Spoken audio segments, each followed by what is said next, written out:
chosen wisely. Jaws. Jaws.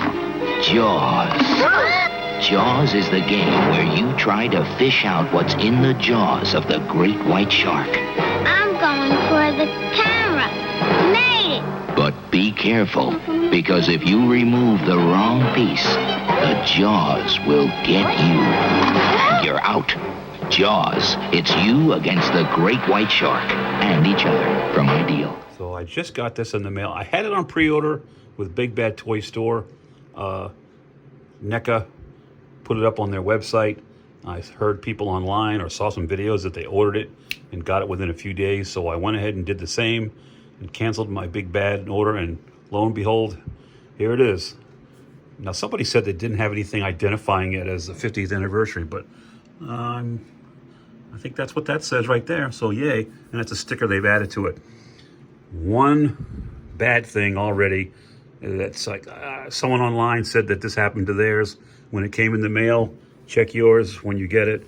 But on this side right here, you can see it. I've already put a piece of tape over it, but it's where one of the pectoral fins protrudes, and it's packed right there, and it poked a little thing in the box. Not a super game changer. I mean, for me it is. I wish the box was in mint condition. I'm going to take him out, Bruce out, and display it, but there it is. So let me get this thing open. We'll take a look at the accessories, but I want to get this guy up on my newly formulated Jaws display behind me. So, all right, let's take a look at Bruce.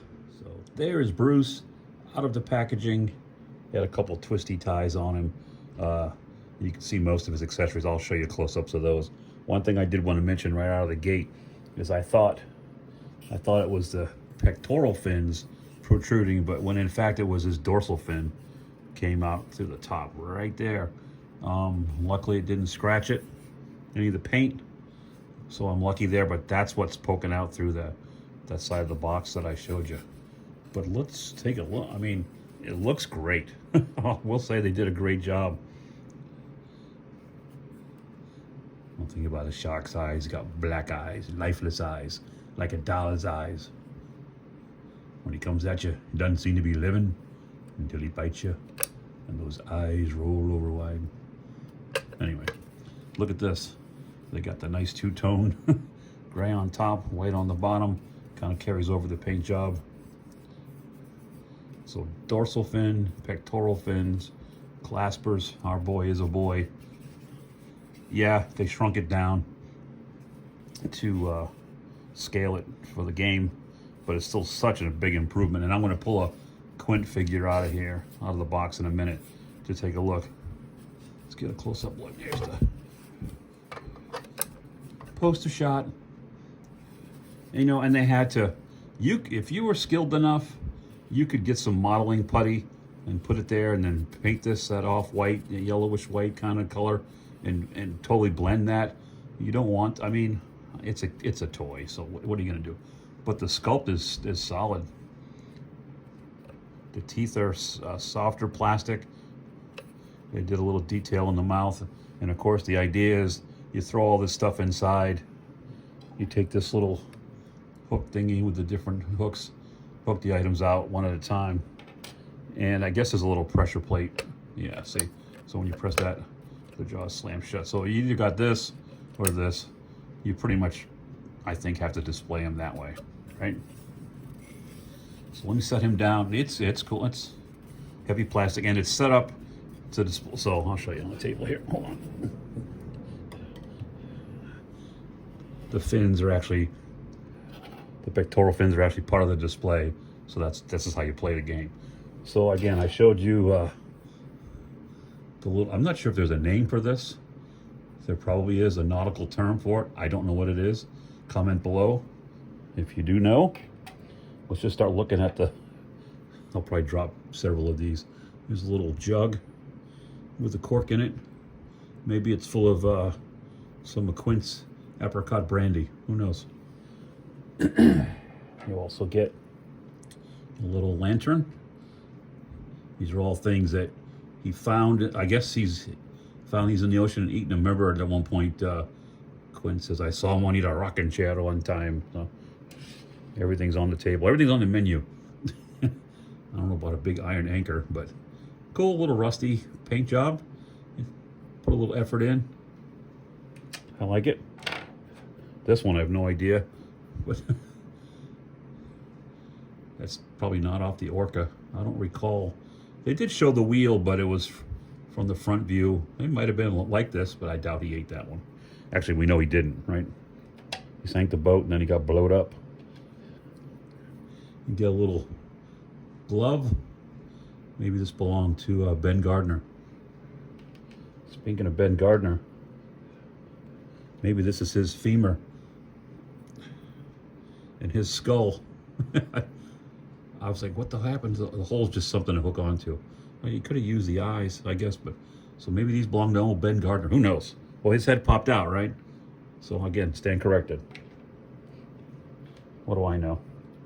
I've only seen the movie 1,000 times. Looks like he swam up from the Gulf. And I think, and I have to check the film, I know it's from Louisiana. I think that's the actual plate number that was in the movie. Somebody check that out. I'll look at it after the, but I know that's 72 Louisiana is screen accurate. So nice job, NECA. Somebody dropped a little sat phone, I guess. That's in there. You get this. I'm just going through these pieces. Meanwhile, the shark's just chilling. Somebody dropped a revolver. Might be a .357. Maybe. I'm guessing 4-inch barrel. Lack, help me out. Smith & Wesson. Who knows? This is sad. Someone lost a boot. Split in the front. That's funny. The Gloucester fisherman. Look, they even put tread on the bottom. I mean, that's a detail you don't need, but it's nice to see. They take the time, you know. Skull. What else we got? Nope. There's a diving camera. Much like the one they used in Jaws 2. And those first two guys were actually diving the wreckage of the Orca and the shark first attacked with 0 blood. Remember, the guy's just spinning around. It was kind of silly. All right. I like going down to the pond, chasing bluegills, tommycocks. The shark, swallow you whole. Little shaking, tenderizing, and down you go. Last couple items. Nice little tire. It's hard plastic. And probably the favorite and most welcome addition, the scuba tank. You screw around with these things, they're gonna blow up. Jafe, next time you tell me what string to pull, eh? So that works, because I was actually in the film, so. Little side note, I know about this. Universal Studios, the executives, when Steven Spielberg told them what his plan was for killing the shark using a tank, they said, that's stupid, that's ridiculous. Why would that happen? And it wouldn't.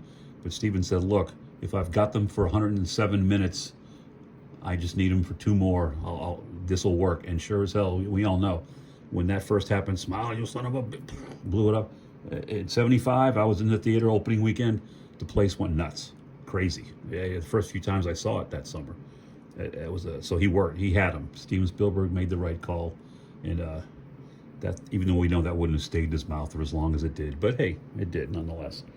Let me get Quint out of his packaging, and we'll line him up with Bruce and see what they look like as far as scale. All right? Stick around. More to come. I was getting ready to pull Quint out of the packaging, and I totally forgot one of the most important props, and that's the, well, now 5-pack of Narragansett beer. Really good detail on the cans. And, of course, we all know that iconic scene when Quint just popped the top, drained it, and then crushed the can. And then what does the Hooper does? He drinks probably a Fanta in a styrofoam cup and then crushes the cup. Anyway, I just totally forgot to show you that. So that's one of my favorite accessories. All right, let's get Quint out here and give him a beer. So here's Quint out of his packaging. There's the packaging. He stands right at about 8 inches tall. Right, this shark, this version of Bruce with the curve in the tail is right at about 15 inches. When in fact, 24 foot, 25, right? If he was a 6-inch tall figure, this would need to be another like 9 inches longer.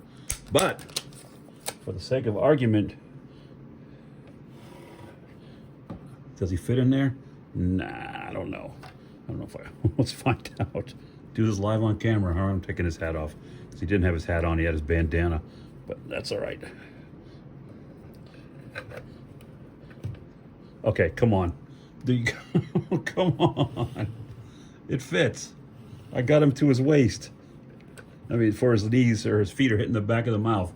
But you could do this then. You could put the machete in his hand, which I believe... Hold on. Let me grab it. Yeah, so you've got the machete here. You could put that in his hand and have him stabbing that bruise for your display. So again, this scale's not perfect, but he does fit in there. There you go. That's the first time I've seen that on camera. Anybody do that? So there you have it. There's an ultimate version of this and Hooper that are on sale right now, actually, with this version of Bruce. But I like, and they're all plastic clothing. I do like the soft goods in this case. I'm not sure the scale, if they're the same scale or if they're 6-inch. If they're 6-inch, then it would scale even better because it'll be smaller. But this does work for my purposes, and I just like this version quite a bit.